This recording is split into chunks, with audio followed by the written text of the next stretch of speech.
The night Elise said those words, No she one wasn't wants to crying. date me. That somehow made them hurt more. She was sitting across from me in I'm a not quiet going little anywhere. diner in Oregon, staring into a cup of coffee she hadn't touched. Why would anyone choose me?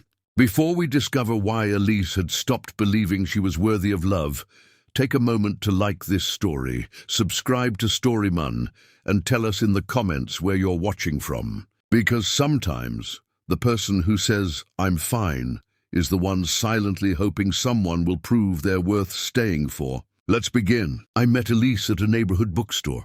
She worked there, always wearing the same blue sweater and recommending books she said had happy endings. We started talking. Then coffee became walks. Walks became dinners. And somehow, I began looking forward to seeing her more than I wanted to admit. But every time things became serious, Elise pulled away. One evening, I finally asked, "Why do you keep doing that?" She looked down. "Because eventually you'll realize I'm not what you want." "Who told you that?" She smiled sadly. "Everyone who ever left." Then she told me her story. Her fiancé had walked away 3 weeks before their wedding. Later, another man she'd dated told her she was too complicated. She had spent years believing those words. "I don't want you to waste your time on me," she whispered. I reached across the table. "Elise, I'm not looking for someone without scars." She looked at me. "I'm looking for someone honest." She shook her head. "You'll leave eventually." I smiled. "Maybe tomorrow you'll change your mind about me." She laughed softly. "And if I don't, then I'll still be here." Weeks passed. I didn't make grand promises. I simply showed up. When her car wouldn't start, I came. When she had a terrible day, I listened. When she pushed me away, I gave her space, but I didn't disappear. Then one rainy evening, she stood outside my apartment holding an old photograph. "I found this," she said. It was a picture of herself as a little girl, smiling without fear. I used to believe people stayed. Her voice trembled. Then life taught me otherwise. I looked at her. "Maybe life taught you the wrong lesson." She stepped closer.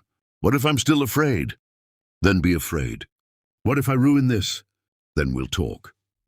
"What if you leave?" I took her hand. "Then you'll have to give me a reason." She smiled through tears. "What's your reason for staying?" I looked into her eyes. "Because somewhere along the way, I stopped wondering whether I could love you. I started wondering how I ever lived without you." She cried then. Not because she'd finally been rescued, because for the first time, she believed she didn't need rescuing. She only needed someone willing to see her clearly. Sometimes people don't need to hear that they're beautiful. They need someone to see the parts they consider broken and stay anyway. If you've ever wondered whether you're too difficult to love, remember this. The right person won't make you earn your place in their heart. They'll make you feel safe enough to be yourself. If this story touched your heart, tell us in the comments. Have you ever been afraid that you weren't enough for someone?